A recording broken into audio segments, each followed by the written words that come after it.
Brought to you by TechnoSpark 20 series smartphones. I'm superhuman. लेकिन मैं अखिलेश जी के लिए ईश्वर से ये कामना करूंगा, यद्यपि वो ईश्वर को नहीं मानते हैं, लेकिन तभी मैं ईश्वर से, परमपिता परमेश्वर से ये कामना करूंगा उनको सद्बुद्धि दे और अच्छे रास्ते पर उन्हें चलाए। ये बहुत जरूरी है। मुझे लगता है गांधी परिवार 5 साल तक जनता की समस्याओं, जनता के सुख और दुख में उनके साथ नहीं था, जबकि भारत के प्रधानमंत्री पूरे देश के सुख दुख में उनके साथ खड़े रहते हैं। प्रधानमंत्री अखिलेश यादव ने आप पर सीधा प्रहार किया, इस बात को कहा कि अमेठी वालों पहचान लेना वो आदमी जो हमें छोड़ के चला गया, बड़ी गाड़ियों में है, बड़े घरों में है, इस बात को लेकर अमेठी में हमको नहीं कहा। अखिलेश जी जो है वो हमारे बारे में बोल नहीं सकते, हमें पूरा ये विश्वास है। और अखिलेश जी एक पार्टी, भले ही वो रीजनल पार्टी हो, छोटी पार्टी हो, लेकिन उसके लीडर तो है ही हैं। वो रायबरेली में चुनाव बहुत दिलचस्प हो गया है क्योंकि राहुल गांधी मैदान में है, लेकिन नुकसान हुआ है समाजवादी पार्टी को, क्योंकि अब मनोज पांडे बीजेपी के साथ खड़े हमारे साथ इस वक्त मौजूद हैं। मनोज जी, रायबरेली में इस वक्त क्या चल रहा है? सुबह से 13% के ऊपर वोटिंग हो चुकी है। आपको क्या लग रहा है किस तरीके का यहाँ पर चुनाव है? आप ऊंचाहार से आते हैं, लेकिन माना जा रहा है यहाँ दिनेश प्रताप सिंह चुनौती देने में कड़ी मशक्कत होगी राहुल गांधी को, आपको क्या लगता है? नहीं, देखिए, पूरे देश में जो चुनाव हो रहा है वो भारत के यशस्वी प्रधानमंत्री आदरणीय नरेंद्र मोदी जी के 5 साल के भारतीय जनता पार्टी के सरकार के कार्यों के हो रहे हैं।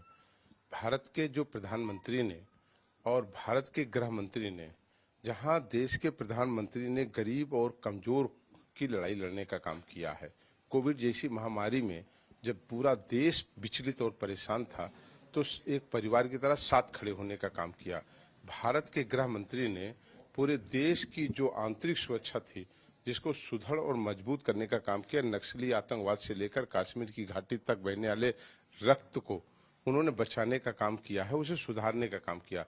तो मैं कह सकता हूं कि पूरे देश में जो वोटिंग हो रही है वो भारत के आदरणीय प्रधानमंत्री नरेंद्र मोदी जी के नाम पर हो रही है। दिनेश प्रताप सिंह को लेकर एक नाराजगी भी हमने देखी थी स्थानीय तौर पर, स्मृति ईरानी को लेकर के भी अमेठी में कुछ दिक्कतें बताई जा रही, लेकिन गांधी परिवार जमीन पे था, सोनिया गांधी तक आकर के अपील कर दी राहुल गांधी के नाम पर। आपको लगता है कि उसका असर दिख रहा है? ये लोकतंत्र का सबसे बड़ा मजाक है और लोकतंत्र के साथ सबसे बड़ा खिलवाड़ है। केवल चुनाव में वो जमीन पर थी, लेकिन क्या 5 साल जब वो जीतने के बाद जनता की समस्याओं के लिए भी मैदान में थी? सवाल ये बड़ा है। ये ठीक बात है, कौन किसको वोट देता है लोकतंत्र में, ये उसका अधिकार है, परंतु मेरे जैसा व्यक्ति ये कभी स्वीकार नहीं कर सकता जो हफ्ते में 4 दिन जनता के बीच में रहता है। लोकतंत्र में हम सबकी जिम्मेदारी जीतने के बाद सबसे ज्यादा होती है। हम जीतने के बाद कितना अपनी जनता के बीच में है, उनकी जन समस्याओं के निराकरण में कितना उनके साथ हैं, कितना उनके सुख दुख में हम शामिल हो रहे हैं, ये बहुत जरूरी है। मुझे लगता है गांधी परिवार 5 साल तक जनता की समस्याओं, जनता के सुख और दुख में उनके साथ नहीं था, जबकि भारत के प्रधानमंत्री पूरे देश के सुख दुख में उनके साथ खड़े रहते हैं। प्रधानमंत्री की बात कर रहे हैं लेकिन स्थानीय प्रत्याशी की बात नहीं कर रहे। नहीं, हम सब या पूरा देश भारत के प्रधानमंत्री को नमन करता है। आज गर्व करता है पूरा हिंदुस्तान का 135 करोड़ व्यक्ति कि सौभाग्य है कि भारत को नेतृत्व करने वाला भारत का इतना बहादुर, इतना सहृदय व्यक्ति भारत का नेतृत्व कर रहा है। इससे भारतवासियों को निश्चित रूप से गर्व होना चाहिए और मुझे भी गर्व है, इसमें गर्व होने में हमें कोई दिक्कत नहीं। अमेठी में अखिलेश यादव ने आप पर सीधा प्रहार किया, इस बात को कहा कि अमेठी वालों पहचान लेना वो आदमी जो हमें छोड़ के चला गया, बड़ी गाड़ियों में है, बड़े घरों में है, इस बात को लेकर अमेठी में हमको नहीं कहा। अखिलेश जी जो है वो हमारे बारे में बोल नहीं सकते, हमें पूरा ये विश्वास है। और अखिलेश जी एक पार्टी, भले ही वो रीजनल पार्टी हो, छोटी पार्टी हो, लेकिन उसके लीडर तो है ही हैं वो। और अब ठीक है, उन्होंने क्या बोला, किसके लिए बोला, लेकिन मैं अखिलेश जी के लिए ईश्वर से ये कामना करूंगा, यद्यपि वो ईश्वर को नहीं मानते हैं, लेकिन तभी मैं ईश्वर से, परमपिता परमेश्वर से ये कामना करूंगा उनको सद्बुद्धि दे और अच्छे रास्ते पर उन्हें चलाए। आखिरी सवाल है, रायबरेली में क्या होगा? आपका सपोर्ट है और ऊंचाहार से आप चुकी है, तो यहाँ पर स्थितियां क्या होंगी बीजेपी? नहीं, 100% हमारा सपोर्ट है भारत के प्रधानमंत्री को, 100% हमारा सपोर्ट है सनातन को।